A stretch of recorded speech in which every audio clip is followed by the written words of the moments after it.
Shalom, selamat pagi. Sate pagi hari ini kita masih membahas seri doa Bapa kami dengan tema Datanglah Kerajaanmu dan subtema Pentingnya Penginjilan. Gereja yang diberkati oleh Tuhan adalah gereja yang mementingkan perkabaran Injil. Orang yang benar hatinya di dalam penginjilan tidak mungkin tidak diberkati oleh Tuhan. Gerejanya menjalankan penginjilan tidak mungkin tidak dibangunkan. Salah satu gereja rencananya mengadakan KKR di daerah Jawa Timur. Panitia melaporkan bahwa acara dibatalkan. Mengapa dibatalkan? Ternyata orang-orang di sana telah meminta uang agar mereka yang diundang pasti datang, dan semua tergantung berapa orang yang akan diundang dan akan dikenakan biayanya sesuai dengan yang sudah ditentukan harga per orang. Gereja harus berusaha melakukan revolusi untuk membawa manusia datang mendengarkan Injil dan dengan kesungguhan hati mencintai Tuhan. Kalau KKR harus membayar orang-orang supaya hadir, betapa rusaknya cara-cara KKR yang dilakukan secara demikian.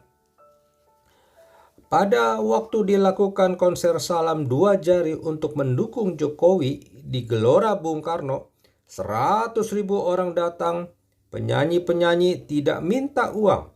Mereka membayar sendiri perongkosannya. Karena apa? Karena mereka melihat adanya nilai. Mereka harus mendukung yang benar. Jika kita hidup bukan mendukung kebenaran, biar kita mati saja. Jika kita hidup bukan untuk mengabarkan Injil, biar kita cepat-cepat mati saja. Mengapa kita masih berada di dunia ini? Karena Tuhan mau kita mengabarkan Injil. Hal yang sama berlaku di Indonesia, di Belanda, dan di Jerman. Kita tidak menginjili, maka generasi muda tidak ada harapan. Tidak ada masa depan bagi gereja. Jika gereja ingin menjadi miniatur dari kerajaan Allah, mari kita mulai menginjili anak-anak muda kita. Tuhan bekerja terus. Dia bekerja di dalam sepanjang sejarah. Caranya adalah dengan memberikan anak-anak. Kalau kita tidak menginjili anak-anak, kalau kita tidak membelikan anak-anak, maka tidak ada hari depan. Tuhan berkata dalam ayat terakhir di kitab Yunus, "Engkau sayang pada pohon ini yang engkau tidak tanam, dan engkau marah ketika pohon ini saya ambil.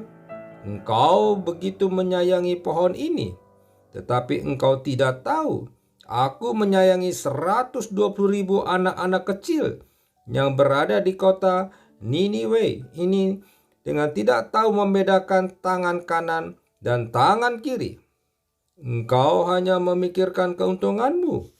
Engkau tidak memikirkan anak-anak yang perlu diinjili."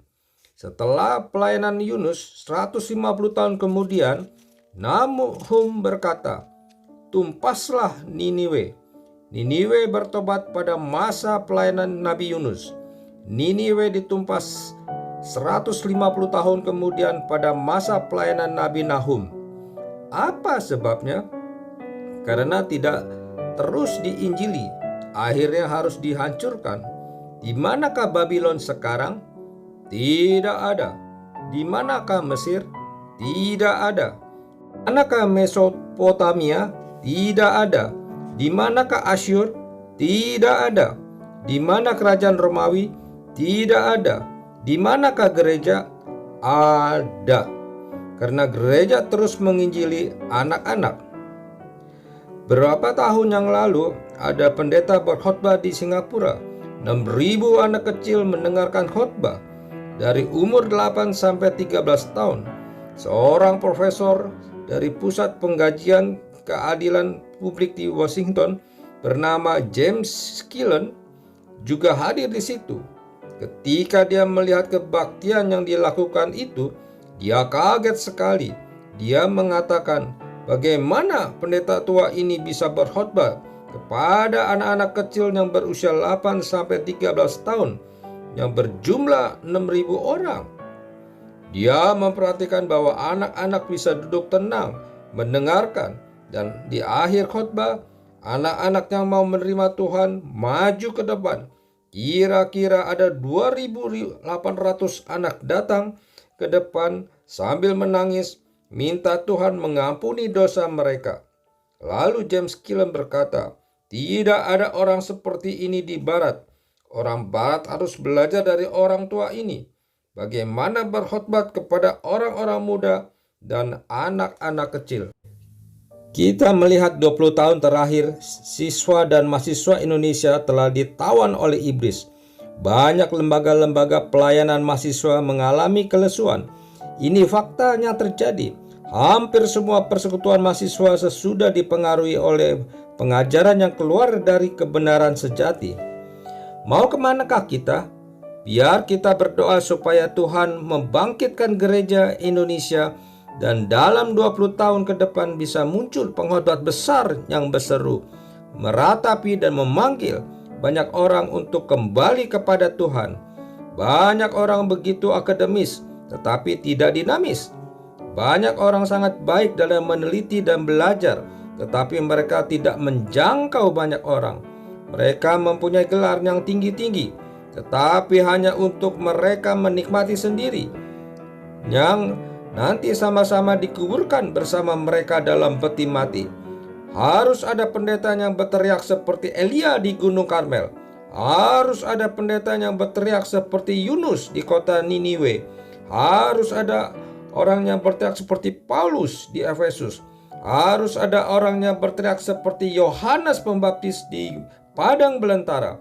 Harus ada orang berteriak yang seperti Yesus Kristus, sehingga banyak orang bisa dengan mata mereka sendiri melihat Allah itu hidup, melihat Allah yang sedang berbicara kepada saya dan generasi ini untuk kembali kepadanya.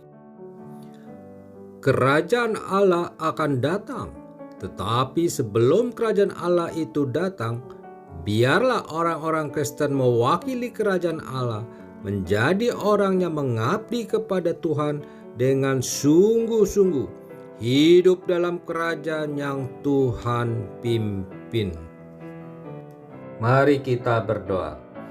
Bapa Surgawi, sungguh indah apabila gereja tak henti-hentinya melakukan penginjilan, sehingga banyak generasi muda dibangkitkan. Biarlah gereja selalu memprioritaskan penginjilan. Amin.